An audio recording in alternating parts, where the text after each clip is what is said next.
Hello, everybody. Welcome to the SoxProspects.com podcast, with web's number one source for information on the Boston Red Sox from top to bottom, from Fort Myers to Worcester, across the Pike to Fenway, and all stops in between. Thank you for listening. My name is Chris Hatfield. I'm the executive editor of Sox Prospects, and I'm joined, as always, by our director of scouting, the guy who was next to come out of the bullpen last night if they needed him at Fenway, Ian Kundle. Ian, tough times maybe at Fenway right now after the... I hate to, use, real life terms that we use for sports for last night, but it's tough to, use anything other than, I guess I'll go with blowout, which is boring, but maybe doesn't quite get to the full extent of what we saw in the first game out of the break. But that said, we are not dwelling on that right now. We are looking to the future, and we have good friend of the show, Jim Callis, joining us this episode for a fun talk about the draft class the Red Sox just completed a little less than a week ago. Yeah, it was a great interview with Jim. It was great to talk about kind of just, the Red Sox draft, get a little more information on the guys there, talk about the draft in general, and kind of look ahead to how they compare, kind of stack up with some of the guys currently in the system. Yep. And it was, I feel like we've been kind of focusing a lot on the draft the last couple of days, but it's kind of crazy that we're, less than 2 weeks away now from the trade deadline. And we're just right into the next, big day on the calendar. And based on what we've seen the last couple of games or the last, couple of weeks, I feel like it's kind of trending a certain direction that we're going to talk about that. I don't think I would have guessed, as we enter July, where the Red Sox might be going. But there's a lot that I feel like that this whole season has been I wouldn't have guessed ... season. Well, I just think injuries, like their injury luck this year has been awful. Like, I don't think you can like obviously the performance on the field has been pretty bad, but they've just been killed by injuries. Like, as I think, stats, Chico's bail bonds, blah, blah, blah, tweeted, they have over $100 million of AAV on the DL right now. Yeah. Like, that's IL. insane. Or IL. Yeah. That's insane. That's so much talent. And like, there are very few organizations that are built to be able to withstand that many injuries to significant players. And I think that it's kind of catching up on the Red Sox now. I think it is. I think it is. And frankly, it's, here's the thing too, like you were saying, Ian, earlier, say what you want about, Bloom, whatever, like Nathan Eovaldi was the starter last night. Well, exactly. It's like, yes, they gave him 28 runs. That's not a good look. Like, no one is saying it is, but like at the end of the day, if the guy, who's your quote unquote ace gives up 9 runs, like what are you supposed to do? Like, the game's over then anyway. You know what I mean? You're not coming back from that realistically. So what happens after that is you're just throwing whoever out there to save innings of the guys you actually care about. And that's what happened. Like, Austin Davis got lit up. Caleb Ward got lit up. Like, there's a reason those guys are who they are. And so I don't think that's like necessarily a reflection on like the roster construction heading into the year or anything. Like, there are many other games that are better examples of like the issues with this team. I think that one was just like, that's a complete write-off is really how I look at it. But like, do I think that there were issues with like the bullpen construction and like, yes, like what they're doing at first base? Sure. Like, that's a completely different animal, but like, yeah, you can't like, I don't think anyone's saying like fire Bloom, fire Cora based on last night's game. That's stupid. Like, it's just happens. Games like that happen to everyone. Happens. But anyway, we're looking to the future as well. So we're gonna preview the trade deadline a little bit today. We're probably gonna do one more episode that we're recording this on Saturday, dropping it Monday. We have an interview lined up for Wednesday night that's not time sensitive, that's just more generally about the minor leagues that we hope you're going to like. I think we're going to try and get an episode out later in the week, and in part depends on what the Red Sox do, but then we're going to certainly recap the trade deadline right after that happens next week. So we will do that episode as well. But at any rate, before we get too much further into talking about the draft with Jim and talking about the trade deadline and, of course, getting to your emails, which I should mention, if you want to send us an email, if you've got a question, thought, something you want to share with us to have us talk about on the show, you can send that to podcast@soxprospects.com, because we want to talk about what you want to hear about. And of course, if you like the show, if you want to support the show, a number of ways you can do that. First, spread the word. When you go to a work conference and you introduce yourself and you're giving the elevator pitch about what you do, also mention that you listen to the podcast, tell them about the show, tell people that you don't even know, except for having met them a few minutes before, to listen. And of course, you can rate and review us on Apple Podcasts, Spotify, Stitcher, wherever it is that you listen. And of course, you can support the show as part of monetarily through the Sox Prospects donation drive right now. It is going strong. We are wrapping up soon. So your window is closing to support the show during the donation drive.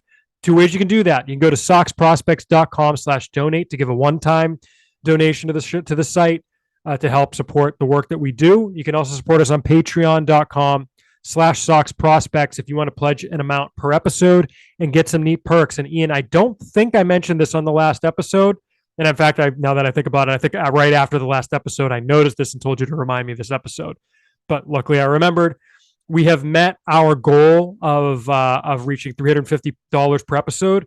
And so all patrons will have access to a special episode once we get around to recording it of us having watched The Bad News Bears. We'll probably talk a little bit about the movie itself, but we're also going to give scouting reports on the players in the movie. Depending on how that goes, maybe we'll do stretch goals for, certain checkpoints or milestones thereafter and do different movies, or maybe we'll try and do something else. So hopefully you all like it. I think it'll be fun. It'll be funny. Of course, for those wondering, that's born out of the fact that I used to make the joke about anything about Red Sox stats. We would say it was brought to you by Chico's Bail Bonds, and Ian had no idea what Chico's Bail Bonds was. So that's, of course, a reference to the movie. So we hope you all like that. We'll record that soon. It's not coming immediately, but we'll get to it, in the near term. So keep an eye out for that. And again, patreon.com/soxprospects, as well as soxprospects.com/donate. Ian, I guess news since the last episode, really the biggest one, the trade deadline, or sorry, not the trade deadline, the All-Star break happened, and the All-Star break now is a single All-Star break for all of baseball, save for the Dominican Summer League. So all stateside baseball stops for 4 days. Even the Futures game is now on Saturday, as opposed to I think that's kind of good. Sunday. It give everyone a few days off. Well, I agree. I think it's fine. I mean, the thing is, there used to be different All-Star breaks. It used to be different times. But there's no more minor league All-Star games either. I was about to say they don't play All-Star games anymore. No, so that's why it doesn't really matter. So everything stopped for 4 days. So there really weren't games. But coming out of the All-Star break, we had some news. The biggest one to me, biggest news and biggest player, Tristan Costas is back in Worcester. He only played four rehab games in the Florida Complex League, hit really well. Clearly it was time for him to go up. I would just say, don't be surprised if there's some rust. I think that's to be expected, honestly. But that said, maybe there won't be rust.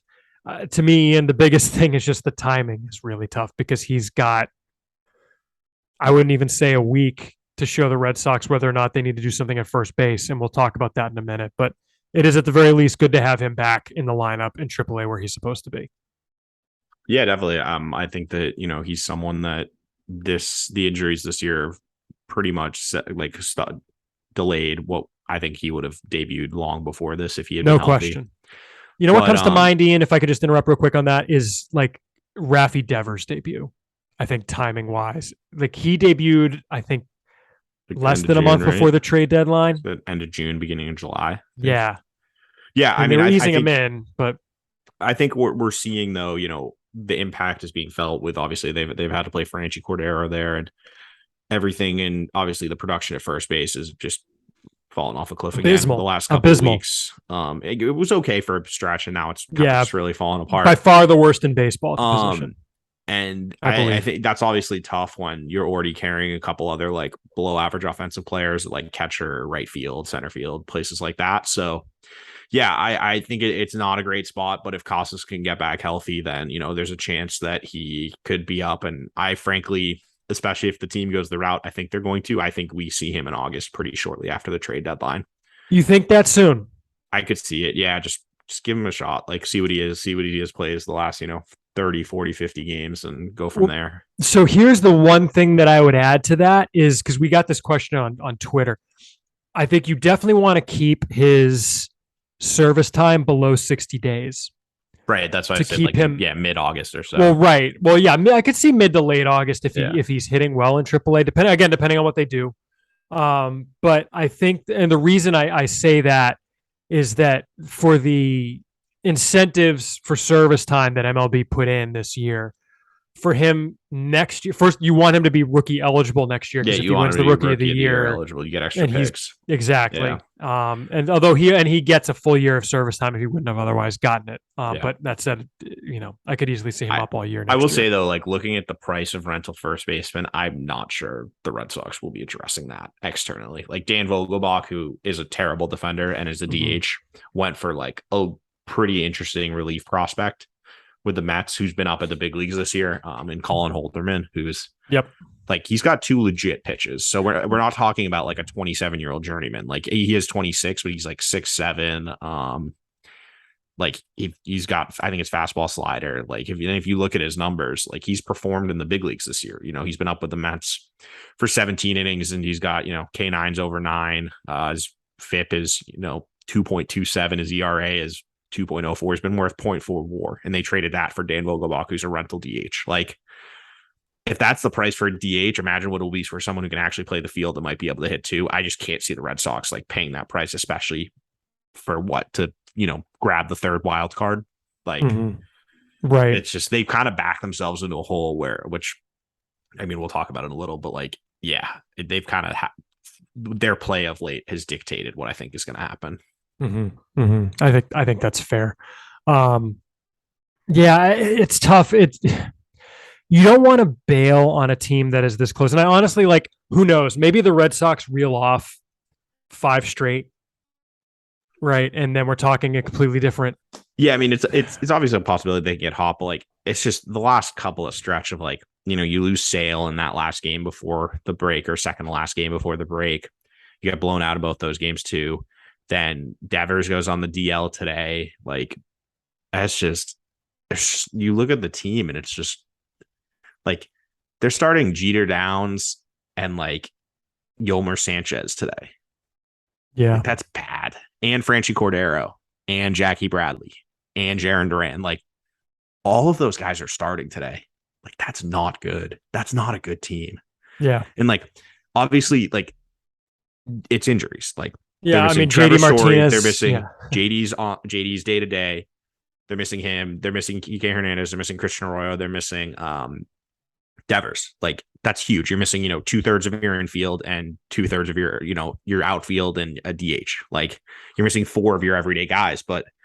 And that's the result is, they're fielding a lineup of guys who probably shouldn't necessarily be in the big leagues right now. And yeah, it's just a bad situation. And the same thing as the rotation. Like, Crawford and Bayo are both in the rotation right now. Like, right. That's tough. It's just not great.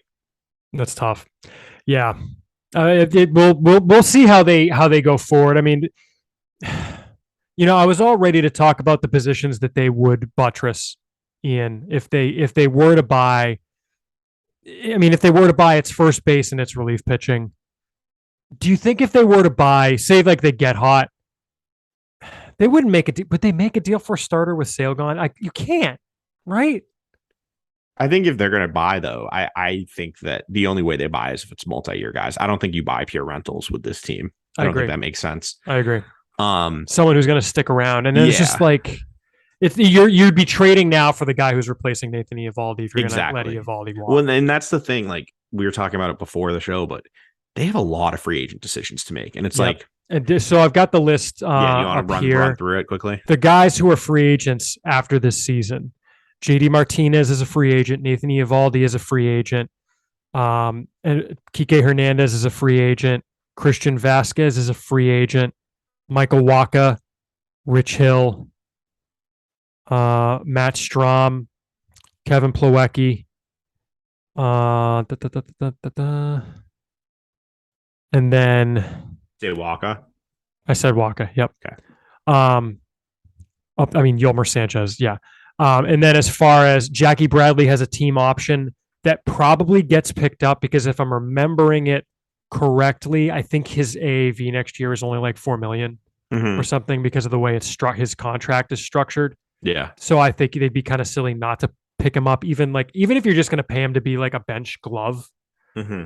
Yeah. So he has a $12 million. Oh, it's a mutual option. Yeah. So it's a $12 million mutual option. Like $4 million if it's declined, or $8 million or something. No. You're thinking of Paxton. Oh, okay. Jackie Bradley Jr., he's got a $12 million mutual option, but it's an $8 million buyout. So $8 million of his buyout has already been counted. So he'd only have a $4 million AAV next year, even though you're paying him 12. So it's like $8 million of free money because you've paid it up front. So like I said, even if you're going to just do it to deal him for like Christian Costas or something, like that's even worth it. Yeah, but I'm not sure you can get that for him right these days. I guess that's true. That's fair.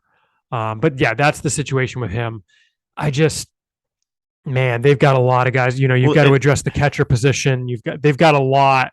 And this is the issue is the guys that we're talking about, they don't have ready-made replacements like coming up for those guys. And I didn't even mention Xander Bogaerts as the opt-out. Well, that's what I was going to say is like catcher, you've got Connor Wong coming. Connor Wong is he's not a starter catcher to me. He's like he could be a good backup. Don't get me wrong. And that's a very valuable piece, but that's replacing Plawecki. Like, yeah, I'm cool. If they wanted to run into next season with Wong as the backup catcher, I'm okay with that. I think I would like to have I would like to bring someone into camp to compete with him. And definitely the problem is there aren't that many good catchers in baseball. Like right. You might just end up with Vasquez again, who I'll give him credit. I'm okay with it. Been pretty good this year. It's been like 280, 320, 442. But like, I don't really want him for like a 3 or 4 year deal. Like if he take like, 2 years and 15, depends on 20 the million, AAV. I don't know. Depends on the AAV. Like I'd be fine bringing Vasquez back, I guess is the thing. But then that leaves like first base. Who knows? Like you obviously hope Costas is ready to go. The hope is Costas is ready. Like even if he's not ready, I think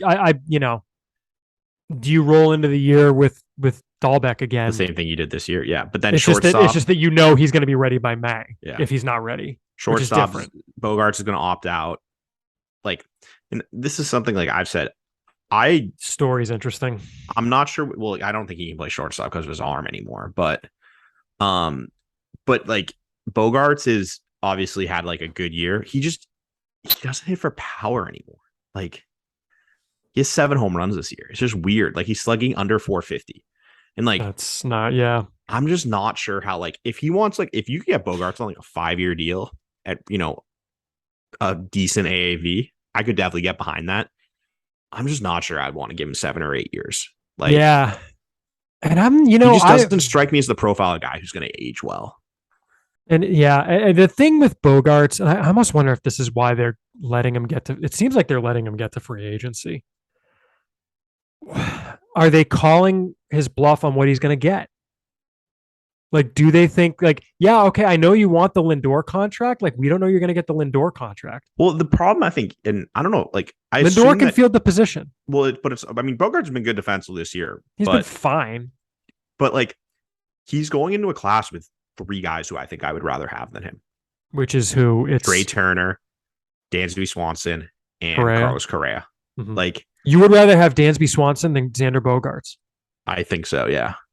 Really? Like, even with Swanson's like lack of track record? If you're telling me it's on a 7, if you're so you're factoring in the money. Yeah, if you're telling me who I have to give 7 years to, I'm probably taking Swanson. You would give Swanson, interesting. He's an elite defender. Okay. He's an elite defender at shortstop, and he's hitting better than Bogaerts this year. Last 3 years, he was 150 in WRC plus 3 years ago. Last year was 98, but that came with a 297 BABIP, which that's quite 297. Low. No, is it? Yeah. 297 BABIP last year, which seems a little bit low. He was 350 the year before. It's 374 this year. And then this year he's 130 WRC plus. And like, obviously Bogaerts is a better hitter. Like Bogaerts is, last 3 years, 130, 130, 135. But the defensive chain differences plus Swanson's a year and a bit, like I think a year and a half younger. I think if you're telling me you have to go 7 years, I'd probably rather him. If it's only like 5 years, yeah, I'd take Bogaerts. But I don't like. Interesting. We have no, like, you know what I mean? Like if he's opting out, he's definitely going to be going for the 7-8 year type deal. When you say that, are you saying the same contract? Yeah, because I think they're going to want like similar amount of money. Interesting. See, I disagree. I disagree. Just FYI, league average BABIP is around 300. Okay, fair. Well, I was just looking at his career ones, but right. Yeah. So, and I think it normalizes for pitchers. For hitters, usually they have a rough, like it depends on their batted ball profile. Yeah. So like, I mean, fair. Like Trey Turner. That's what I'm just saying where I was coming from. Like Trey Turner, like, I don't think is that a debate? Like he's, No. 158, 142, 138. Like he can play multiple positions. Like, yeah, no, I'm with you on Turner above and Bogarts. Correa, I think is the thing that's hard is that Bogarts does mean a lot to the city and to the organization, but yeah. I don't know, like, and I always come back to this. It's like, you're not paying for past performance. You're paying for future performance. True. And like the way you get in trouble is by paying for past performance. And that's the thing I think I'm most scared about with the current crop of Red Sox free agents is like Eovaldi. Like, I think he's obviously been a great Red Sox. Thanks for everything. But like, do you know how many seasons with the Red Sox he's had above one WAR? Let me guess. So they traded for him in 18. Yeah. So he's only been with the team. So and the thing is, keep in mind in 20, it's 4 full seasons. 4 full seasons. 2020 doesn't count. Yeah. Well, 2020 just multiply it by 4. Yeah. Or no, by 2.7. I'm sorry. So I would count 2020 as a one more season. So if you're counting 2020, he's two 1 WAR plus seasons and 2 like below 1. Interesting. Yeah. And those, so it's 2020 and what? Now, 2019 he was negative, and this year he's at 0.3. So he's going to struggle to get to 1. Is he only a third of F WAR? We're talking. Yeah. No kidding. I would not have guessed. Last year was 5.6. The year before he was 0.9. So you divide that, but he's like 2.5. So like 2.5. Yep. So he's only been like an ace, or not even an ace. Like he's been an ace for 1 season basically. The rest of the time he's been like either borderline like a replacement level back end type or like a mid rotation guy. Yeah, and I was already on board with letting him walk. He's gonna be 33 this. Like, do you give him a QO? Yeah, I'd give him a QO. If you take one here, that's fine. Well, I guess who of the free agents would you let's go here, because this matters for the trade deadline, right? Because it matters what you're going to want in return for guys. Of the current free agents, who would you give the qualifying offer to? We'd said Eovaldi, yes, and I agree. JD he hasn't got one before, right? Ooh. Did he get one? I don't think. Oh, JD has. JD has, but I don't think so. You can't give him one. Yeah, Eovaldi hasn't, because because Miami traded him to the Yankees, right? Don't know. There should be a list. Let me get a list. But it's like, okay, while we're looking this up, I would give it to JD. I would give it to. I mean, if you're telling me I can give it to all of these guys, I would give it to JD, Bogarts, and Eovaldi. Like, not even thinking about it, but I'm not sure all of them can. That's what I Vasquez. No, I would not. Even if it's because the only reason I think it's a question is having Vasquez on a 1-year deal, even if you are grossly overpaying, has some value as a stopgap. Mm-hmm. Yeah, but who you stopgapping to? They don't have another everyday catcher. Well, it gives you it's buying a year to figure out who's next. Yeah, right? I guess so. Yeah, because like he probably accepts it. Like he's not going to get. I would say 100% upset. Yeah. Oh, and this is the thing. I just remembered this. We can't even think about the qualifying offer yet because it might go away. Remember, but the 25th is the deadline for the international draft. Okay, this website. I'm on an MLB website right now that supposedly has every qualifying offer, and JD Martinez has not. Oh, because he was traded that year that he would have gotten it. Oh, that's right. So that's right. He went to Houston. So all or not to Houston, to Arizona. To Arizona. So all of them can get it. Yeah. All right. So I give it to JD. I give it to Eovaldi. I give it to Bogarts. We don't know if it's still going to be. I mean, by the time if it still exists. By the time we next record, we will know this thing because it's the 25th. I think is the deadline, or the 29th. I can't remember which one, but it'd have to be the 25th because they're not going to kick it that far down, so the teams don't know what they're doing until. But then. Because it's being tied to I guess we haven't mentioned this. It's being tied to the international draft. Basically, the MLB is saying you give us the international draft and we'll get rid of the qualifying offer system. What that means, no clue. Like we don't. Well, even know. We do know. We know that there would be a system of draft pick compensation. Well, that's what I mean. Still, what we don't know is how the pick compensation would work. That was what I was. There's a chart. There is a chart. There's no way I'm going to find it, but there is a chart of I think roughly how it would work. I do think it's sort of confusing, but it would be very different, and I think it depends on what guys sign for. Yeah, it's not a qualifying offer. It's just straight like. The signing team doesn't give anything much up. They signed for? Yeah, it's the amount of money. Oh, I think I saw this actually. Yeah, I think the signing tweeted out about it. He did. The signing team, actually, if you want to look at Stats Twitter, which is am. of course sponsored by Chico's Bail Bonds, If you want if the player leaves you, you can get compensation based on what they signed for. The signing team does not give anything up. So in other words, there's no like qualifying offer that like makes the other team less likely to sign the player, which is why getting rid of the QO for this system would be better for the players, because they're not going to care that a team that loses a player gets compensation. They're going to care about whether the signing player has like a negative tied to them. So yeah, I think those are the players. I just, you know what, I definitely cannot see the Red Sox trying to go all in with this roster right now with the injuries. I could see the like both buy and sell thing, like the guys there, but the guys they're buying, it wouldn't be rentals, like you said.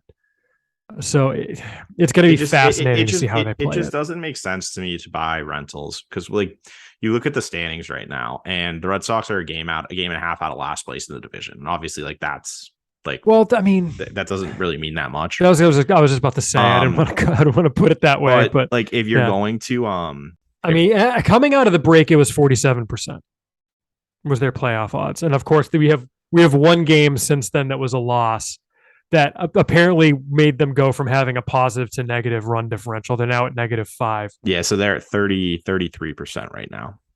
God, that one loss did that much. Interesting. Well, I think that's probably because it changed their Pythag so much. Yeah, but they're 3 games out of the last wild card now, and they've been passed by Cleveland. Yeah, so they're not even the team behind Toronto. How many games behind the last one? They are 3 games behind Toronto. Cleveland is 2 games behind Toronto. Or I guess Toronto and Seattle are tied now for 2 and 3. Seattle and Toronto, because Tampa's won. Tampa's the first wild card at 52 and 41. They're a game and a half ahead of Seattle and Toronto. Seattle is on a tear right now. Seattle also has done a great job acquiring in-season moves to upgrade positions they needed. Like getting Carlos Santana was a great trade for them. And yeah, they're cooking. But Julio Rodriguez is out right now. He got hurt. So we'll see how long that lasts. But yeah, I mean, there's like, they're in competition with, as you said, it's like Cleveland, the Red Sox, the Orioles. Like the Orioles 4.5 back, the White Sox 5 back, which like, don't sleep on them because they're in a weaker division. They're also getting guys healthy. Like, I mean, granted, he's not Eloy playing well, but like Eloy just came back, and yeah. So it's like they're, but is it worth competing for the 3rd wild card? Like the Rays are going to make, I think, like the Rays and the Blue Jays, I think both make the playoffs, and then it's like the last spot comes down to the Red Sox, all those 4 teams and the Mariners, and it's like. Well, here's an interesting. Okay, so top 2 run differentials in the AL, I'm sure you could guess, are the Yankees and Houston. So I won't even make you do that. Who do you think has the 3rd best run differential in the American League? Probably Seattle. Toronto. Okay. Well, that game last night also helped a ton. Oh, that's true. The game last night actually. Good point. Literally, I forgot that's everything. Right. They literally gained 23 runs last night. That's true. It was like Kevin Gossman. I think his what's it called? His like run support. He went from 50th to like 6th. Yeah, I saw that tweet too. That was awesome. Like as a Kevin Gossman fantasy owner. Yeah, but like the Reds, like the Red Sox, they're just in that like no man's land, and they really are. As we always talk about, that's not where you want to be, and that's the thing is like. And kind of going back to what we were talking about earlier, they don't have in-house replacements ready to come up for these guys. So it's either like you re-sign these guys, you sign them as free agents, you sign different free agents, or what? Like, I don't know, like, who's going to DH next year if JD Martinez is gone? Like, who knows? Like, that's. Well, I think they, and I think that's where, to me, Bobby Dolbeck this year was auditioning for the DH role down the road. Or at least to like timeshare the DH role with like, some combination of Devers and Costas. Yeah. And to me, he has failed. Yeah. I mean, I'm not sure he's an everyday player. So he's not. Like, and we've been saying that. Yeah. But it's just, and they're also like in the situation right now where I think they're just over the luxury tax. Like, is it worth adding where they could trade 1 or 2 of those guys, get under the tax for next season? Like, I know people hate that like, it's like, you're the Red Sox, you shouldn't care. Exactly. But like, it does matter. Like, there's penalties associated with it. There's draft pick punishments. Like, if they can get under it for another year, especially in a non-competitive year, then it's worth it, in my opinion. So it's like, there's just a lot of factors. And I think what's going to happen is it's really going to come down to what happens this next like 5-6 games, because they've obviously got this series with the Blue Jays right now that's not off to the best start. And then after that, I think they play, is it Cleveland? I want to say. Yeah, that sounds right. Yeah, they have 4 games against Cleveland, and that takes them up to turned out Friday. To be big. I did not expect that to be an important series. You have the next 6 games is, I think, where we'll kind of know. And I think by next Friday, we'll have a pretty good feel of which direction things are trending. Because, yeah, like you're playing 6 games against direct competitors. If you can't go, 4-2 in these games, 5-1, like, you're just pushing it down the window even further. And looking at their like schedule, they obviously have some easy series, but like, after the coming out of the trade deadline or during trade deadline series, Milwaukee, Houston, Kansas City's bad, Atlanta, Baltimore, New York, Pittsburgh's bad, Baltimore's competitive, like Toronto, Tampa, Minnesota, Texas, like they're all like competitive teams except for, Kansas City and Pittsburgh. Like, and that gets you to mid-September before a 2-game series in Cincinnati. Like with the Orioles being competitive, basically, the fact that they have 10 games left against the Orioles or 11 games left against the Orioles flipped from like, ooh, that's great to like, yikes, those are actually. Although, games. One thing that I would mention though, Ian, is like the Orioles aren't going to buy at the deadline. They'd be they'd be nuts to buy. Oh, I agree. But the thing is, I don't know what they would sell. They've got a couple relievers. Like Trey Mancini. Yeah, but Mancini, Lopez and Batista till like 2026 or something. Like if you're planning to compete next year, why are you No. Lopez is not. Yes, he is. Really? Yeah. I did not realize that. Yeah, I know this because I was researching like relievers. He's a free agent in 2025. He's not even ARB eligible yet. Interesting. I did not realize that. The point is like, why would they give him away as rental? If they got a big haul for him, I'm sure they would trade him like they did with like Tanner Scott and Cole Sussler like before the season. That's true. But, like, that's not a rental player. Like, because as I said, the only reason I know this because I was looking at relievers. But yeah, like the Orioles are in a position where like maybe they trade Trey Mancini, but Trey Mancini means a lot to that city and like to that team. Like, what kind of message does that send if you trade that guy when you're having your best season in like 5-6 years? Yeah, and like you look at the rest of the team, might just have to suck it up. Catcher's Adley, they're not trading him. Ryan Mountcastle's not getting traded. Like unlikely. Like maybe Jorge Mateo, but what kind of market does that change the team that much? Like Hayes probably not, Mullins probably not, Santander probably not. Like, yeah, they don't have a lot of like rental types or trade chips. That's true. So yeah, that's true. Maybe Jordan Lyles, but like so it's what are you getting for Jordan Lyles? Either way, I think the Orioles they're not gonna make I don't think they're gonna make the playoffs, but like I still think they're gonna be like a frisky opponent. It's not gonna be like a walkover. Like that's not a guaranteed 9-2, which is what I think the Red Sox will need if they want to make any like type of playoff push. Yeah. All right. Well, it'll be a hopefully more fun week. Right now, they're playing in scoreless in the second. So they're already going much better than last night went. So we'll have to wait and see how this plays out. But I think it's just hard that, it felt like they had some momentum coming into July, and then this little stretch has just like killed it. And it went from like, all right, when everyone gets back, things will be better to like now all of a sudden, all the horses are going on the DL. Like people just aren't available. Like they're back, with the guys who, like maybe they're maybe in a year or two, like Cutter Crawford, Brian Bay, or like legit, and Cutter Crawford's been very good his last couple of starts, but maybe in a couple, in a year or two, those guys are like key contributors, but like to ask them to be your number 2, number 3, number 4 starters already, that's just not fair to those guys. That's just the position they're in.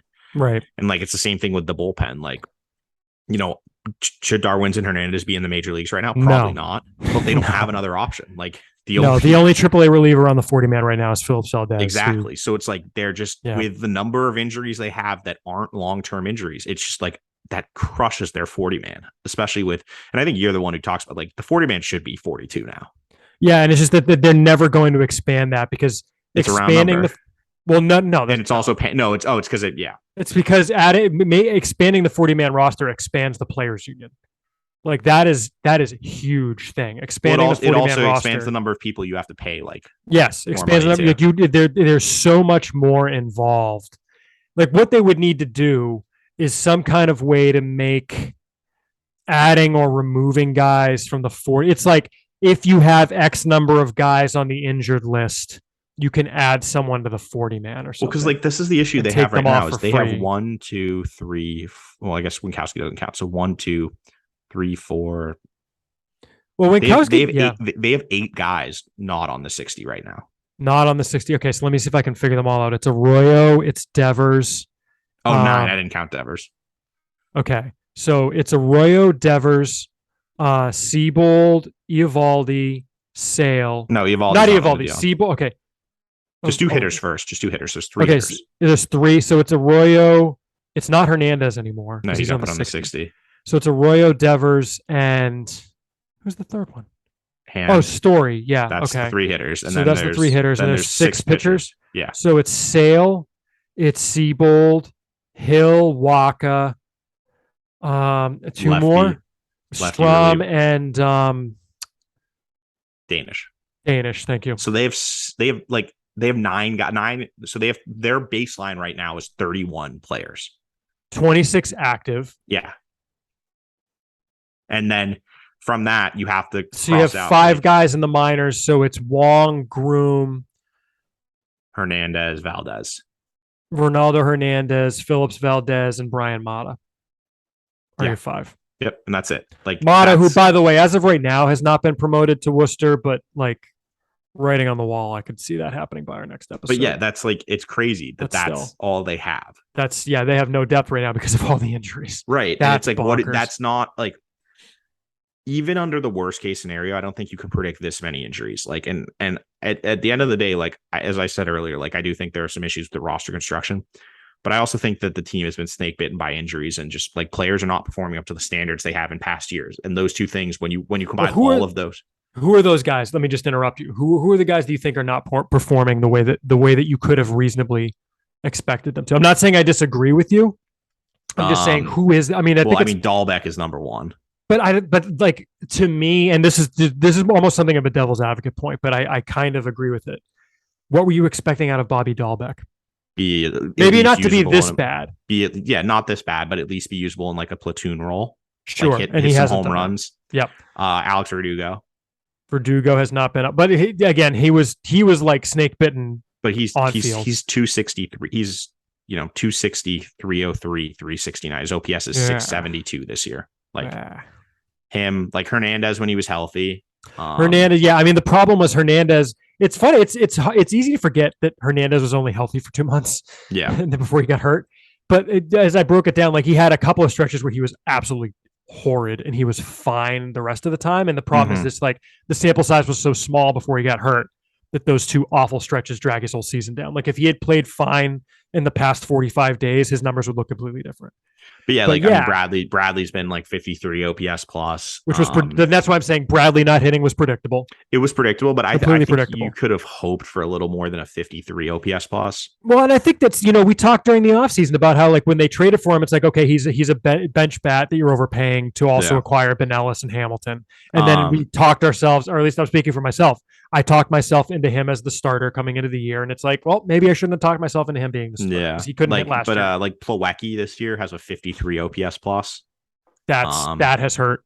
Christian Arroyo's at 75. Like he's not been that good when he's played. Like I think there's a lot of guys that have been like. I think it's being masked to me because Devers has been insane. Like categorically insane. Bogarts has been good. Like he's not hitting for as much power, but the other stuff is there. You know who the obvious one is? And JD's the same thing. Like JD and Bogarts have combined for 16 home runs this year. And like that's one of the biggest issues with the Red Sox this year is they have 2 guys in double digits of home runs at the end of July. Yeah. Like that's insane. Like Matt Carpenter has more home runs than everyone but Devers on the team. He's played like 2 weeks. And the obvious one we're missing, the obvious one we're missing who's underperforming is Trevor Story. Yeah, he is, but like he's at least like his underperforming is like a 93 OPS plus. It's not disastrous. But you didn't sign him to what you did to get a 90. That's what I'm saying. That's the one that sticks out to me of when they built this team and had it coming into the year.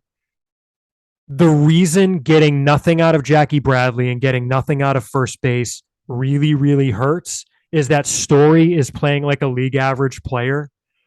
Bogarts and JD are hitting fine. Like they're being good, but not Devers level hot. Yeah. And like Verdugo got snake bitten, and Kike Hernandez in a small sample wasn't very good and didn't get time to play his way out to of it. play devil's advocate on Story, do you know what his OPS plus was last year in Colorado? 107. 103. Ooh, cool. So like it's not like going off last year's performance, he was right around 100. So I mean, obviously he's definitely like but you were paying him for that to be an outlier. Yes. Whereas the year, the 3 previous years, it was 120 to 127. Right. And that's what you paid for. Right. So, but it's definitely been a disappointment. I don't think it's been like a disaster. It's not a disaster. And I'm not ready to say it was a bad signing either. Like these two things can be independent. He can be having a bad year without it being a bad signing. But you're right that like what made it palatable was you thought the top 6 in the order was going to be all like exactly 100 plus. And right now there's 3 of them. And then and the other thing is that, okay, if first base is a disaster, we've got the big Sasquatch in AAA who might be ready midseason. Yeah. And then he got hurt. Yeah. And so like this story, I will give him credit. His defense has been outstanding. He's been one of the best defensive second basemen in baseball. Been terrific. And so that's propping up his value. Like I think that needs to be factored in. Yep. I think what you could say is at the plate, he's been a disappointment, but like he's on pace for a borderline like 2.5, 3 WAR season still. Yeah. Like that sounds right. If you told me you were getting 3 WAR out of Trevor Story, I would have been like, okay, that's fine. Yeah. Like, his career, like other than 2019, he's been like, I guess the 2021's weird, but like he was, last year he was 2.8. Like if you told me you were getting around 3 WAR, I'd have been like, yeah. So that's what's but it's just, that combination of underperformance and injuries is just like, it's killer. And and the bullpen's the other thing. The bullpen, the bullpen is, that one you can ding them for is that like, I think, we're seeing people need to understand it's not a money thing. I think it's a value thing, and there is a difference. Is it worth paying? Because look, Barnes signed that quote unquote big extension. As we've talked about, he got good setup man money, right? He didn't get like, we're committing to you to be our closer. Like Edwin Diaz money. He's not getting like 12, 13 million a year. No, exactly. And so I think it's a reticence. And what has happened with Barnes this year is why they are reticent to do that. Is that it's a catch-22. It's like, you want them to spend big on relievers, but at the same time, like the track record of those guys is very hit or miss. Yep. And and I think that's why we're seeing, and I don't think it's that they don't want to spend money. It's just, is it worth it? When John Schreiber can pop out from out of nowhere, like, it would have been great maybe to have him with Kenley Jansen, right? Mm-hmm. Because of how Kenley Jansen's been pitching. Yeah. Like, you could say that in hindsight. There's plenty of deals that go poorly. So, but it's just what you're seeing though is like, and I think it's fair to contrast or compare them with the Yankees bullpen, because the Yankees bullpen has had like their most expensive reliever has been an unmitigated disaster this year in Aroldis Chapman. Exactly. They were built to withstand that because they have cultivated a stable of hard throwing, power arms that are potential late inning guys, but also pitch in the middle innings. And like they can, if Chapman gets hurt, that's fine. They have Wandy Peralta to step up as the best lefty, and they have Clay Holmes, who's like one of the best relievers in baseball. Michael King before he got hurt. He got hurt last night, but then they have like, Jonathan Loaisaga, Chad Green, like they have horses out there. Like they have, 5, 6, 7 guys that you can trust in the late innings. How many guys in the Red Sox bullpen right now would you trust to pitch leverage innings? 3? Whitlock, Schreiber, maybe Strom if healthy, if he's throwing well. I wasn't counting him. But that's what I'm saying. Like, I'm just saying, even on the organization, and I was going to say, and he's on the IL. Yeah. Maybe Houck, depending on how he's thrown. Yeah, recently. I think like Whitlock and Schreiber locks, but like beyond that, like I mean, Houck I think has been solid enough. Like he's not been great, he's not been terrible. I think he's. I'd feel better about Houck in the 7th or 8th than the 9th. Agreed. But I think he's also pitching the 9th so that Schreiber can pitch the 8th. Well, yeah, or whatever inning you need him. Right? Exactly. Like, it's so you can pitch Schreiber earlier. It's the relief ace thing. But it's like that's a huge difference. You know, 6 or 7 versus 2 or 3. Like. Mm-hmm. No question. So it's just, I think that's the biggest question, just to wrap up the whole discussion, is like, where do you go from here? You have these holes and it's pretty clear what they are, and it's only going to get bigger in the off season. And I think the question is like, do you go for some moves this, right now do you do the buy or sell approach? Do you flip a couple of like the expiring guys, try to acquire some guys who are under contract for a little longer and try to start building for the future? Do you augment what you have, go for one last run? Or do you just go like full fire sale? And it's like, I think that, a case can be made for all of those approaches. And Yeah. I think that they just don't want, they're trying to give it as much time as possible before leaning anyway. And I think that's why, as I said, like this next 6-game stretch is what's going to decide everything. Like, and this is why you went and got Chaim Bloom to be your, lowercase GM, right? That it's to come up with creative solutions for situations such as this one, where it's not obvious that you are a buyer or a seller. You have a bunch of guys who are key players on the team who are becoming free agents, figuring out what to do. It doesn't mean it's easy. It's going. I'm very, very interested to see how they play this and what they decide to do. Yeah, because it's like I do feel like this season and this upcoming off season is an inflection point for the next 5 years of this franchise. No question. Because when you look at even like you go to our top prospects list. Like obviously Costas and Bayo are close, but like Myers a couple years away, York is a couple years away, like Blaze is several years away. Like position player wise, like this is kind of it. Like, it's with Costas, that's the big ticket one coming up. And then pitching wise, there are definitely some guys coming, but I don't know how many of them are actually starters. Like, and frankly, when they're going to be ready. Exactly. Like pitching development is not linear. Like we've seen this year, like the littlest things can throw. Like Brandon Walter sleeps funny and now he's been out for 2 months. Like stuff like that. Like just weird things happen with pitchers. And it's right. Like, right now when you look ahead, like you can't just bank on all these guys who are leaving to being replaced by internal solutions yet. The system's not in a state where it can support that. So they're going to have to go outside the organization for several, if not, most of these holes. Or outside the organization or re-sign the internal guys. And then it comes into, well, do you really want to be paying JD Martinez when he's 36, 37, 38? No. Do you really want to be paying Eovaldi, 4 or 5 year deal that takes him to 37, 38? Like, do you want to give Bogaerts 7, 8 years? Like if those guys would take if Eovaldi and JD would take 1 or 2 years, that'd be fantastic. Same thing. Bogaerts takes 4 or 5 years. Great. But like, that's the hard part. And as you said, that's what Chaim Bloom was brought here to make the tough decisions. And like, that doesn't even get into the biggest thing, which is going to be the topic du jour in the offseason, which is Devers extension or lack thereof. But we'll worry about that later. But like, yeah, it's going to be fascinating to see. And like, I have a feeling that I think something has to happen. I just can't see them standing pat and being like, This is like, no way. If we do that, if the Red Sox do that, I don't know. What does that even mean? I mean, yeah, let's see when they get there. Yeah, I don't think it's worth talking about until we see after the deadline. And obviously, I think our plan right now is hopefully we'll be able to record the day after the deadline or soon thereafter. But yeah, I mean, this next 10-day stretch is just going to be fascinating, and I think it could have some very long lasting implications on like the future of this team. By the way, 1-0 Red Sox and a Bobby Dolbeck solo home run. Who heard us talking apparently off Manoah too, off of Alek Manoah. Yeah. All right, well, without further ado, we'll kick this to our interview with Jim. We want to thank you all for listening. We're not going to do an outro, so we want to remind you to support us on the Sox Prospects donation drive at soxprospects.com/donate or patreon.com/soxprospects. And as always, we want to thank our $5 level Patreon supporters. That would be Deb Kendall, Andrew Wallen, Lendl Martin, Hurricanes 1, Kyle C., Tyler Woodrow, Pat in Londonderry, Tim Ware, Jeff Trainer, David Nardone, Tim Harding, Bill Stanton, Evan Kirkwood, Chris Fox, James O'Hara, Nathan Kenyon, Nathan Canyon, Aaron Meta, Ben NRI, David B., Ben Burnett, Al Mendel, Kevin Catrides, Paul Denyer, James P. McMahon, Steve Gregory, James Bailey, Andreas Goldstrand, Corey Perrick, Mark Herman, Brian Cowan, Andrew K., Jeff Harwood, Jimmy Mountain, Dusty G., Michael Murphy, Bob Introne, Pavel, Jordan Shabbat, Jeffrey Scruggs, Nicholas Staropoli, Mike Kawano, Chris Bollier, Curtis Waltman, Michael Stewart, Caleb Farron, John Kane, Jason Stoneburner, Jason Parker, Aitan Sabo, Mike Granger, Mike Mignosa, Jeff Richardson, Eric Peterson, Michael Cullen, and I think our newest Patreon supporters.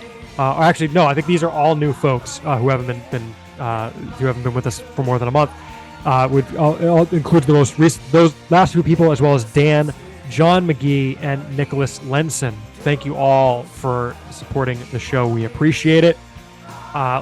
Actually, it's kind of funny. One of them, Ian, I have it sorted here by pledge amount. One of them, it says £4 per episode, which is pretty cool. So it's just interesting to see that. I've never seen that before. So thank you all very much for your support. We appreciate it.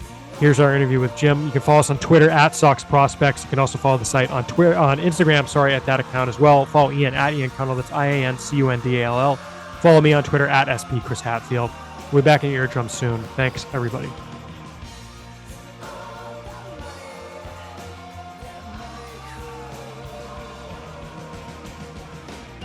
All right, and as we are typically pleased to have join us this time of year, we are once again honored by the presence of MLB.com and MLB Pipeline's Jim Callis on the podcast, a friend of the show, frequent guest, and a friend of ours. I like to say, frankly, Jim, it's always a pleasure to get you on, talk draft, talk Red Sox system, golden retrievers if they come up, anything like that. But welcome again, as always. Hope you're, I would say, calming down post-draft, but I know we're jumping right into the trade deadline, so I'm sure things are pretty hectic for you. So thanks for making the time.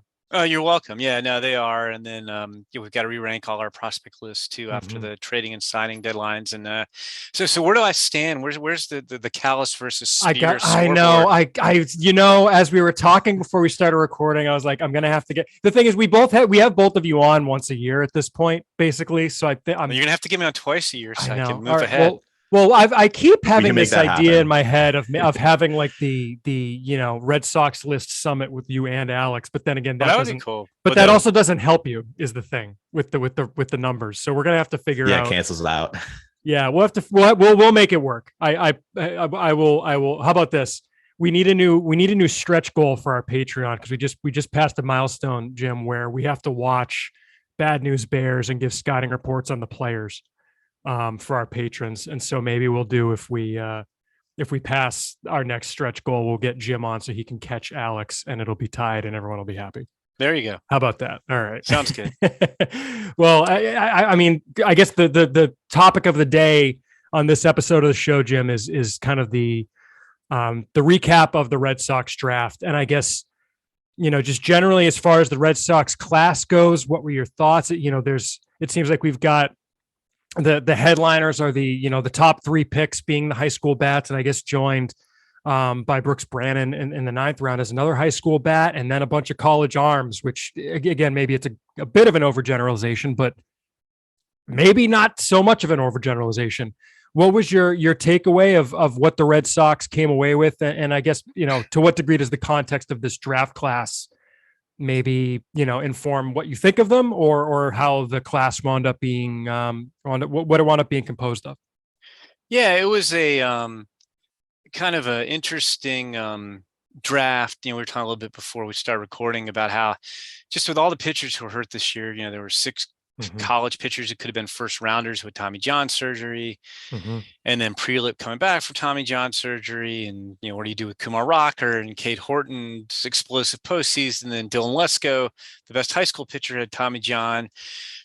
Nobody really seemed to have a handle on what was going to happen with all the pitchers. It was just very, very difficult, and so it was kind of like. I just, even the whole draft felt to me like a strange draft where you had a bunch of late first rounders who weren't necessarily getting talked about sneaking into the late first round. And I don't know if I'm just getting jaded but even on day 2, usually in the 4th or 5th round, every round there's 2 or 3 guys. I'm like, oh, wow, really interesting pick.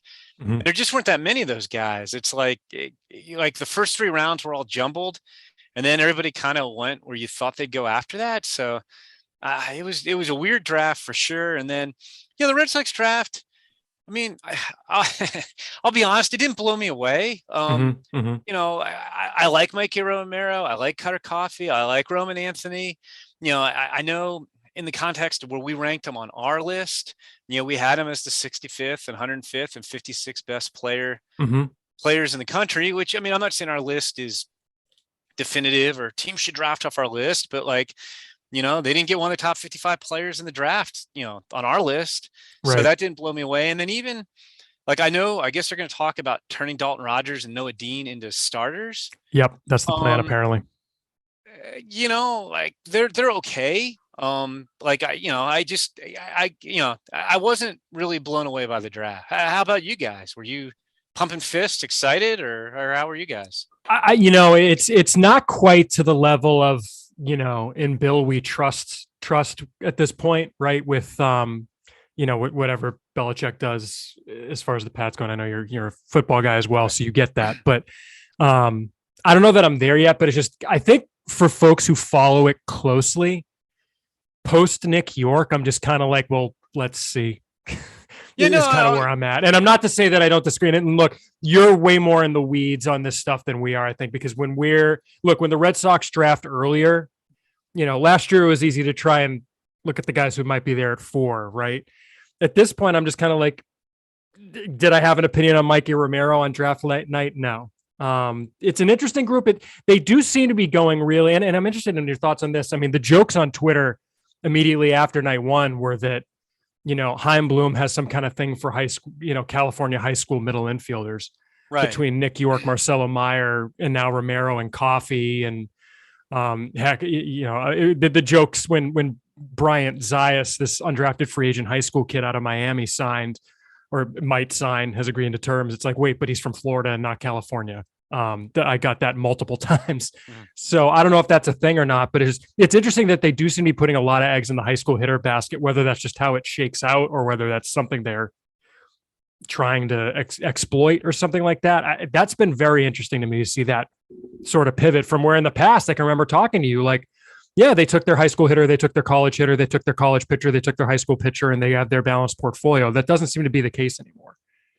Yeah, no, I mean, and the guys they got are interesting. I mean, there's a lot of guys who liked Micah Romero. I just thought he was going to be like a sandwich or maybe early second round pick. Really good hitter, kind of in that mold of a Nick York and a Marcelo Meyer. He's a really good hitter. Think he's got a chance to stay at short. I don't think he's as good defensively as Marcelo Meyer, but he's, legit shortstop, pretty good defender, and showed a lot of personality at the combine for whatever that's worth. Salsa dancing. Yeah, exactly. And then, Cutter Coffee is interesting too. Like I will say, and we divide the draft up. And so Jonathan Mayo's got the West and he's got Florida and he's got the Northeast. So Romero and Coffey and Roman Anthony, none of those guys were my guys where I was talking to guys about them all spring. Sure. Type of thing where I was getting more fired up about him. But like Coffey, a lot of guys did like Coffey. Like I'm not surprised. Like we had him ranked 105th. That was probably low. I'm not surprised he went in the second round because I think enough teams liked him. I think he's got more power than Mikey Romero. He maybe projects more as a third baseman than a shortstop. Like they're different. I mean, they're both California high school shortstops, but Mikey's that very different. Yeah. Really good hitter, good shortstop, and Cutter's more the, power. I think it's power over hit, and the body's going to get bigger, and he's going to wind up moving to third. So they're different. And then, I mean, Anthony's got a ton of raw power. It's just I think there are some questions. There is some swing and miss there at times, and so. Like he's kind of your boom or bust pick. I mean, it's huge power. Like he hit at the high school all-star game last year. I think he hit like a 463-foot home run. Like it was at Coors, but still. And they were using wood, if I remember right. Okay. Pretty sure they were using wood. I might be wrong about that, but I want to say they were using wood. We'll go with that. We'll go with it. It sounds better. Sure. It was pretty crazy. So he's interesting. Like I said, I mean, they're not bad players. It's just, to me, I wasn't blown away because I thought they were all kind of, second roundish type talents. And I don't know, maybe that's what I'm getting hung up on, is that they didn't have like that guy who just jumped out at you as a first rounder there. No offense to Mikey Romero. One question that I got on Twitter, Jim, and was bound to come up given where the Red Sox got that 41st pick, is comparing Cutter Coffey with Judd Fabian, and kind of like, would you have rather signed Fabian last year versus having Coffey this year? And that's obviously not a comment on how the Fabian situation played out, obviously, which is its own animal. And I would honestly say it's not even that simple, because not signing Fabian then affects the rest of last year's draft class in terms of what guys got and things like that, right? Like you could, if you wanted to really game it out, if they sign Fabian, I'm sure Cavada signs, but they probably can't give him what they gave him. He gets a little less. He would have signed. I think less, but he's a senior. I don't think not signing Fabian. I think Fabian would have been either added to the class or the class would have been what it was. But I'll ask you before I give you my answer. Would you rather have Judd Fabian or Cutter Coffee? I mean, with the way the season, again, it's tough to say. Coffee gives me very Middlebrooks-ish vibes. I know that's probably wrong because again, I'm just kind of diving in on Coffee, but it's not bad. I don't know if he can punt, but well, right, but they both were 90s off the mound, right? Although Coffee's probably a little bit better of a pitcher than Middlebrooks was. So who do you want, Cutter Coffee or Judd Fabian? Before I give you my answer, God, I mean, Fabian wound up falling way further than Coffee did. It's just there's also where's the rest of the college hitters. I just feel like that's see, if we were in court, I think they'd be directing you to answer the question. They would be, and that's why I'm. And you know, just filibustering right now. Yes, you have to give us an answer. I have my answer, but you have to give me your answer first.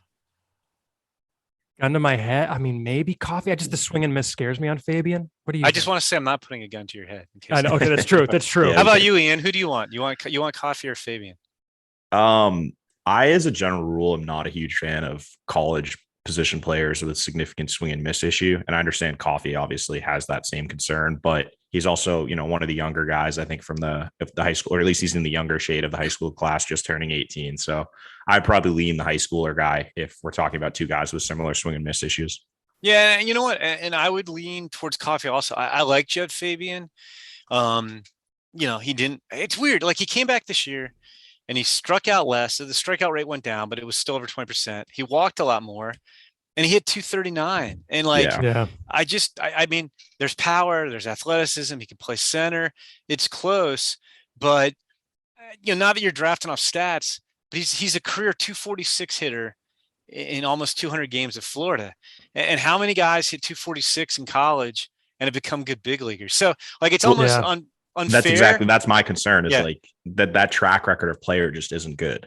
I was gonna say, it's almost unfair because he had the chance to go struggle in college and Cutter Coffee hasn't. So we're giving Cutter Coffee. I mean, I know I'm doing it too. I'm giving Cutter Coffee credit because he didn't go to college and hit 246 for 4 years. Right. But yeah, I would take Cutter Coffee. I think that whole gambit played out fine. They're at least comparable talents. It's not, and what's interesting, there's even teams in baseball who thought, more so they're talking about the Rocker pick than the Fabian pick, that the Red Sox have to sign the guy they took there this year. The pick's protected for 2 years. Wait, there were teams that still thought that? Yes. Oh, man. No, this is like Alejandro Basabe all over again. Yeah. Well, I don't know. Which is a bit apocryphal. It's apocryphal. Yes, but so anyway, it wasn't like in years past, like 2 or 3 CBAs ago, where you would have had to take a lower ranked guy, who wouldn't hold you up and you could sign it. But anyway, what I was gonna say is I had no problem with them gambling on Fabian because the way I looked at Fabian was they were picking 40. They didn't think he was going to be there. And they're like, this guy shouldn't be here. So we'll take a run at him. But they're going to take a run at him. They weren't going to give him $3 million. They offered him over $2 million. And their attitude was, we'll give him what we can give him. And we feel like it's a fair offer. And if he doesn't sign, we get the pick back next year and it'll be fine. And it was. So I think it worked out. Yeah. And I mean, I will say retroactively that Judd Fabian probably should have signed with the Red Sox. Funny he wound up with the Orioles. I mean, everyone's making that joke. And I think it was Orioles' 4th pick or something. But the Orioles, who were the team that was going to pay him $3 million, the pick after the Red Sox, which is why he wouldn't sign with Boston for $2 million, whatever. The Orioles did get him, but is he going to get $3 million this year? I don't think so. Oh no, I don't think he's going to get $2 million. I was about to say, he's probably going to get 1.5, something in that range. Yeah, I mean, we're just speculating, and they saved $600,000, $700,000 on Jackson Holiday, and I don't know what the other guys are going to cost. Max Wagner is a 2nd-year college player at Clemson. I don't know that he's necessarily going back. Nolan McClain, their 3rd rounder, is a 2nd-year college player at Oklahoma State. So those guys might be over slot a little bit, but maybe they'll pay Judd over slot, but that slot's $1 million. Yeah. And the thing is, I don't even know why you have to pay him over slot, to be honest with you, unless you feel like you pushed him down. I like Judd, but what's Judd going to do? Is he going to go back and play his 5th year at Florida and be a super senior? Almost 23. He'll be 22 in 10 months at next year's draft. So, I mean, in retrospect, I think Judd Fabian would have made more money had he signed with Boston. I mean, you can see the track record of that happening with Nico Cavadas did that. He went back for that extra year at Notre Dame and got drafted. I think that one was a little different because he was kind of like the bat only one tool dude. Fair. Type of thing. I was just thinking the age and the 5th year profile of it though. You're just not gonna, but yeah. So anyway, long answer there, but yeah, I would probably rather have Coffey than Fabian at this point, even though maybe that's slightly unfair because Coffey didn't get the chance to struggle in college.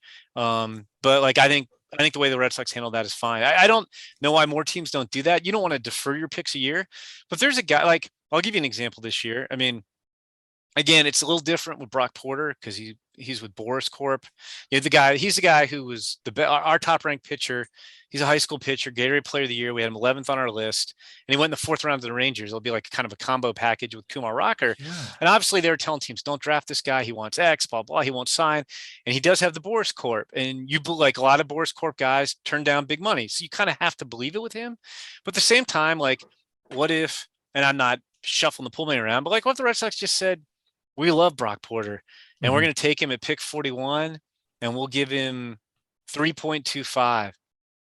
Brock Porter really turning that down? Like he might, and like you're afraid because it's Boris has done that with a lot of guys, but like I'm surprised more teams don't do that more often. Just say, you know what, we're not going to let you float this guy down. We're just taking him, and we'll see. It's like what the Red Sox did with Jay Groom. Like, weren't the Padres? They were trying to float him down, and they were just like, "No, we're going to take him." Yeah, yeah. Or I think Nick Bitsko had the same situation. I think it was Baltimore was trying to get want him. Yeah, I mean, it happens every year, but like, I don't know why more teams like those were a little different because the Red Sox were willing to like. I don't know that I really believe the Padres were going to pay Groom more than the Red Sox game at 12. Yeah, and I'm not sure. Like the Rays took Bitsko at 24. I'm not sure he got less money than the Orioles were going to take him. But just when you have the team, the agent or whoever's saying, "Hey, Brock Porter's not going to sign for less than," I think Brock Porter's going to get in the high 3s. Like I'm not, you won't do that every year, but like I'm a little surprised.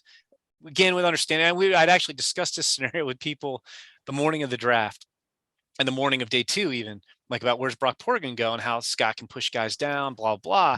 But like, I don't know, if I were one of these teams with extra picks and I wanted Brock Porter, I would have just taken him and said, "Hey, we'll give you 3.5 or something." Like, I don't know if the Red Sox could have done that. I mean, they probably couldn't have taken Roman Anthony, but there are teams that had multiple higher picks that could have. And if I liked Brock Porter, I would have just done that. Well, and I wonder though how much of that is kind of a symptom of the structure of the draft where you lose that bonus pool money, because that seems to be the more important factor. Like if the pick rolls over, it's fine. That's fine. Like you have that protection, but if you're not going to sign like the Brock Porter type and you take him in the 2nd round, you better plan for that money of like where it's going to go. Because if you're losing, $2 million in slot value, that's a non-insignificant thing for a lot of these teams, especially if they don't have extra picks. Right. I mean, you have to be willing on the same token to go in the other direction and be able to, walk away from your pick like the Red Sox did with Fabian. But it's a tough decision. I mean, like I said, you don't want to defer your pick, but at the same time, if you land players that you didn't think you were going to land, and you're getting talented players, but it's not a bluff per se, but just saying we'll take the guy and we're going to offer him a lot of money, then it works out for you too. So if I were a team, I wouldn't necessarily do that every year, but I'd be open to doing it in the right situation. And I thought Fabian was a valid situation.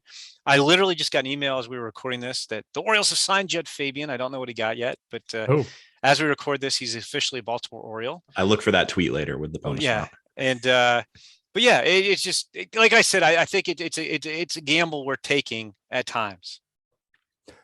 I guess moving on from the high school guys, Jim, that next phase for the Red Sox on day 2 was really highlighted by a slew of college arms headlined by the 3rd rounder Dalton Rogers and the 5th rounder Noah Dean, a couple guys who were college relievers straight up. This isn't like a Thad Ward or, sort of like started and relieved type thing. I think they were both true bullpen guys. And it looks like the plan is to move them into the rotation. What was your kind of thought on, I guess, A, the picks where they got them, and B, how they project as, kind of moving into the rotation based on, the stuff and the track record that they have in college?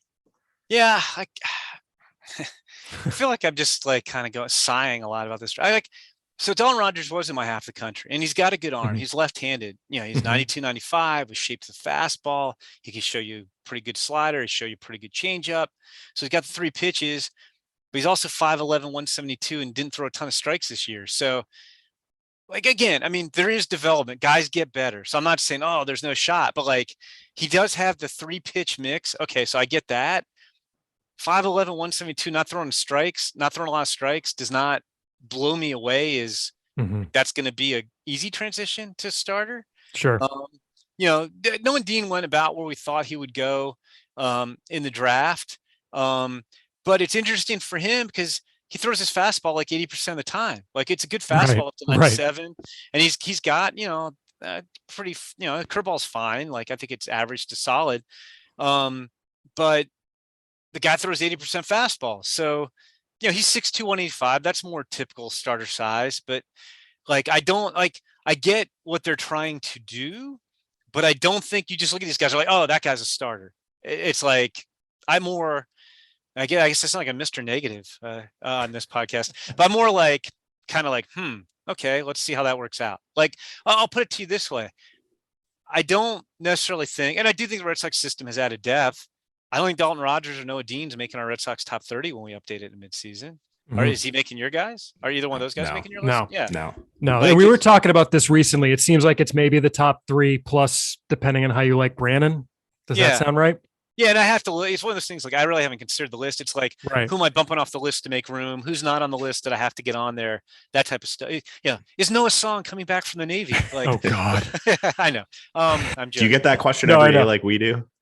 I do, but I ask the Red Sox that every time I do a list, just because you never know. Like, I don't think they know that's the. No, they don't. But it's like you have to ask because if he was coming back, I would put him on the list somewhere. Oh, 100%. Like, sure. Yeah, it's the only way. I mean, Rogers and Dean, they both have good arms.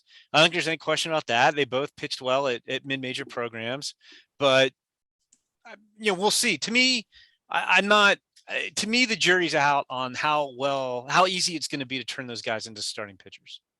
I just figured out why every time I read Noah Dean, granted, it's Noah 4-letter last name from a mid-Atlantic school, but I just realized why every time I read his name, Song pops into my head. So I don't know if that's why he came up for you as well. But I was just thinking about the list because I literally every time I do the list, we do a full update of the list, and sometimes like if I'm replacing guys, it's like, have you guys heard anything from Noah Song? When he's come back? No, we don't. So I moved from carrying him on the list for a while to at this point we need to see that he's coming back. Same. That's exactly what we did. That's what we did. You sit there and dream on him, but you also have to consider.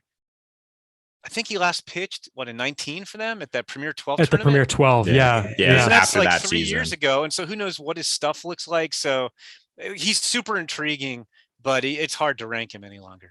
Well, I mean, you guys could because you guys rank. I mean, is he anywhere on your list? We pulled him off for the same reason. For the reason you have. But you guys go 60 deep, so you could throw him on. We could, but I think it was just kind of like, look, it's the same thing. It's like we literally don't even know what he looks like at this point. So we're using a 3-year-old scouting report. How do you rank on that? Right? You can sit there and dream on him, but like, what are you really doing? Well, even if it were like Anderson Espinoza, right, to use a former Red Sox, like at some point when a guy hasn't pitched in 4 years. I do our Cubs list, and I don't know what I'm supposed to. I still don't know what I'm supposed to do with that guy. Like, so that's exactly it. It's not making him like, at one point we had to make the decision with Westmoreland where it's like, okay, we're just taking him off the board until we're playing baseball again. It wasn't quite that, but it was sort of that combined with, we don't even know what he looks like. We don't even know what he physically looks like at this point, although.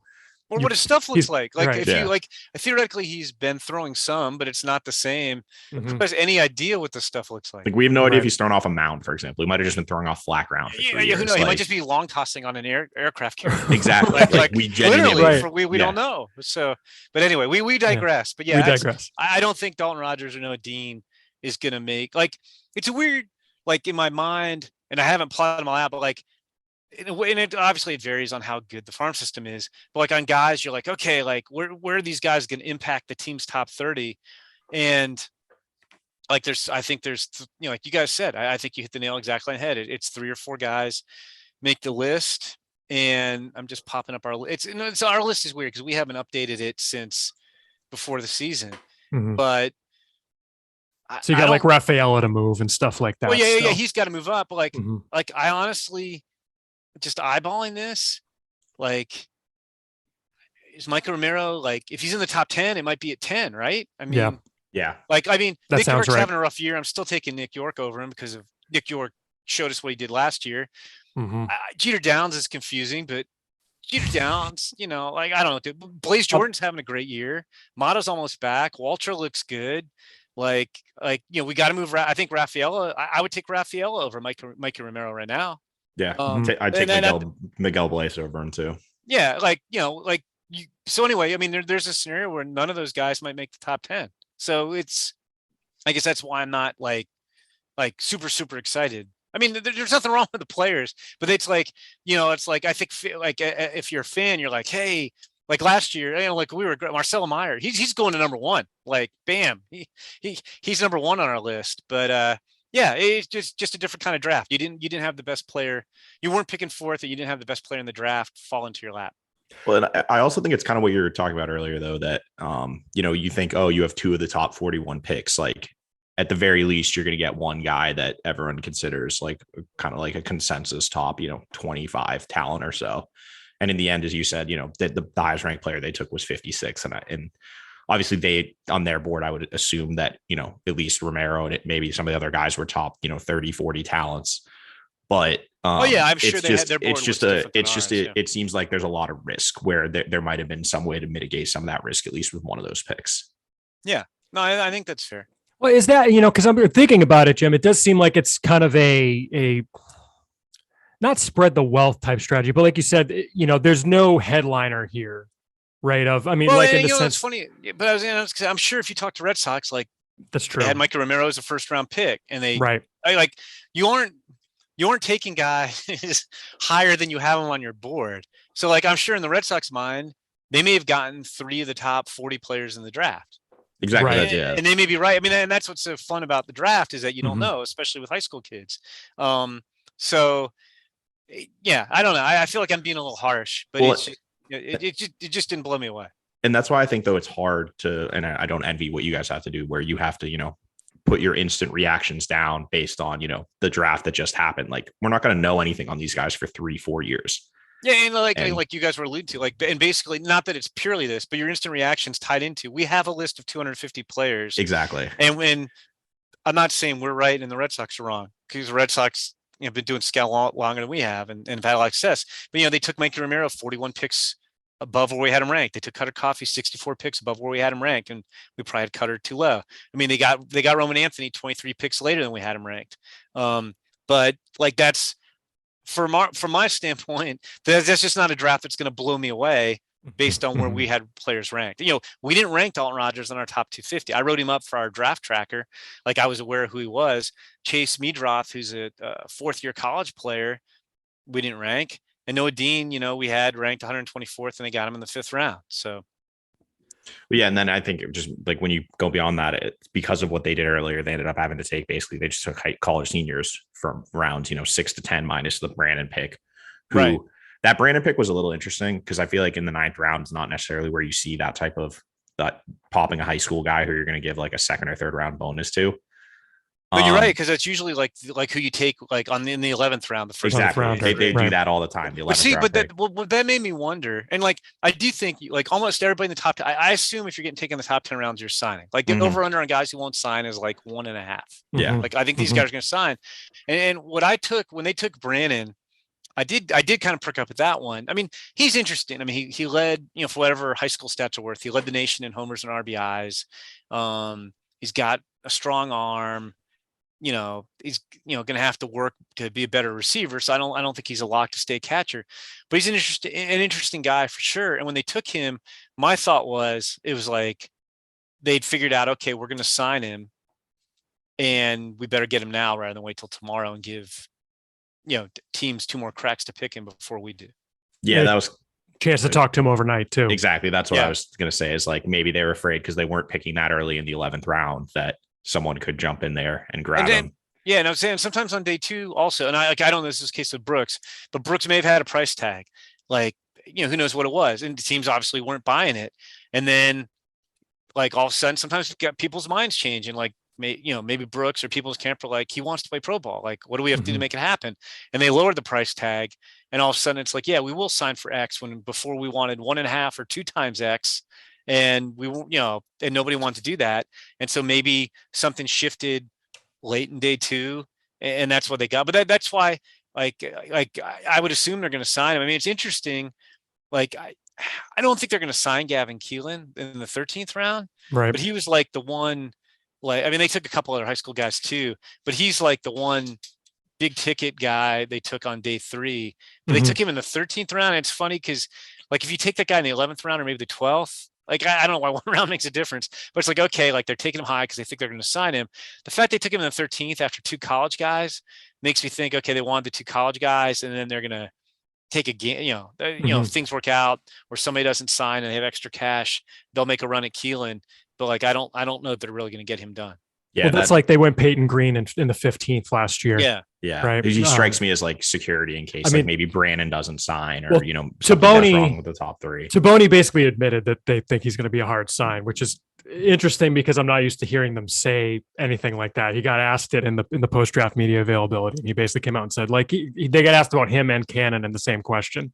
And Taboni said, like, he basically said without saying they think they're going to sign Cannon, and Keelan is just kind of probably not, but he didn't want to say no because who knows what happens, right? Yeah. I was going to say, I was going to ask about the rest of it. I'm sure we're going to get questions about Keelan and you got him, but anything else that, from the rest of the guys we haven't talked about, Jim, that sticks out to you as potentially interesting or something worth throwing out there on a guy that, even if it's one of the, even like the high school guys who might not sign, but anyone else in the class who, strikes you as potentially interesting or a guy we may hear about down the road that we're not necessarily focusing on now? I mean, Hayden Mullins is a pretty good left-handed pitcher. He's just been hurt on and off at Auburn. If you could keep him healthy, he might be a guy who's like a floor over ceiling guy, who might be something. I mean, it's an interesting draft because I feel like they put a lot of their eggs in like the high school position player basket, which I'm fine with. I have no problem. Like, I think you should draft whoever you think the most talented guys are. Sure. But like, it's basically they got their first 3 picks and they're probably either going to pay Brandon or maybe if it's not Brandon, maybe they cobble up some money and get Keelan signed. But it seems to me like the big part of their like how successful this draft is in the long run is going to hinge mainly on those 4 guys. Because they took 2 4th-year college players and 2 5th-year college players in the top 10 rounds. So like, they kind of like, not that those guys don't sometimes become something, but like you're taking those guys to save a ton of money and pay for other guys. So like, it was an interesting philosophy. It's interesting to me too that this is now basically the 3rd straight year where they've just eschewed high school pitching completely. Like they didn't take one in obviously the shortened draft. Then last year they took Elmer Rodriguez Cruz from Puerto Rico, but no U.S. high schoolers. And this year they didn't take a single high school pitcher.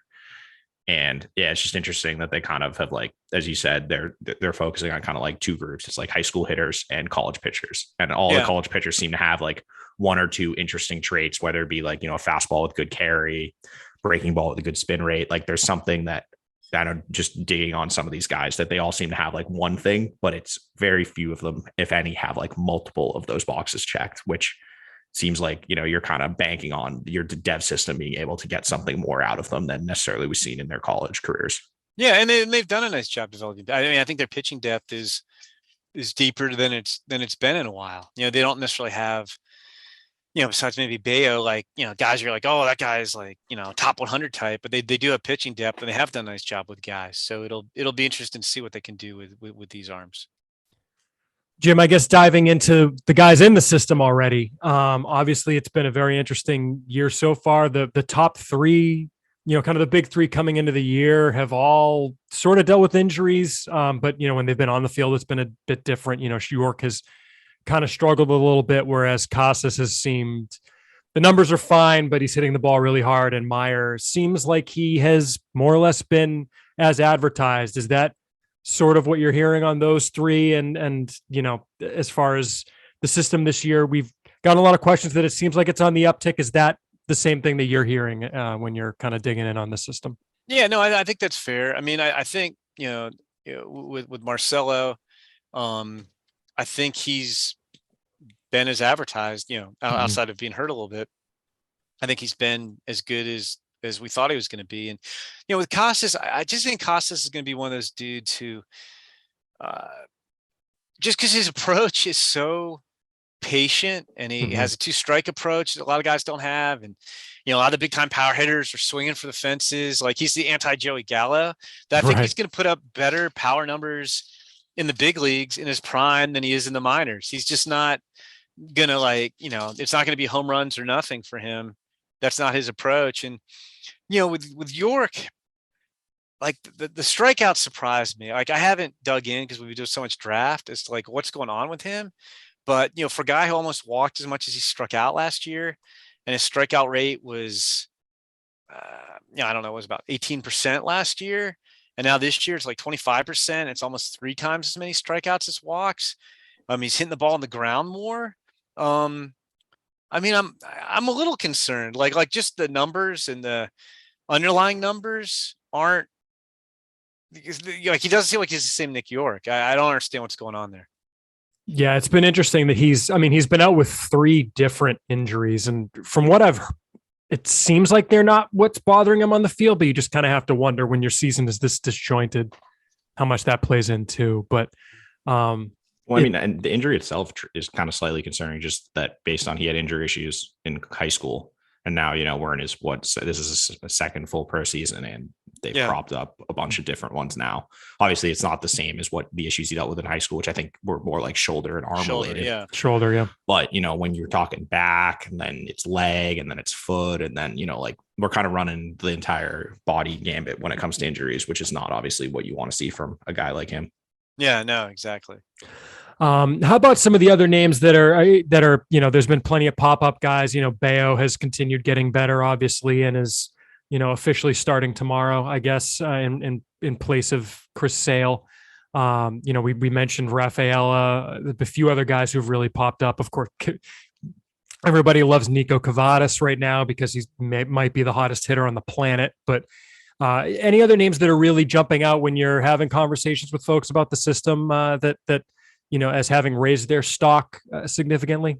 Well, I think Brandon Walter did, but he's been hurt too. I think he's one. I think Ian mentioned, Blyce, who's, certainly an interesting guy. He's just coming over and making his U.S. debut. Those would be a couple guys who I think jump out in that regard.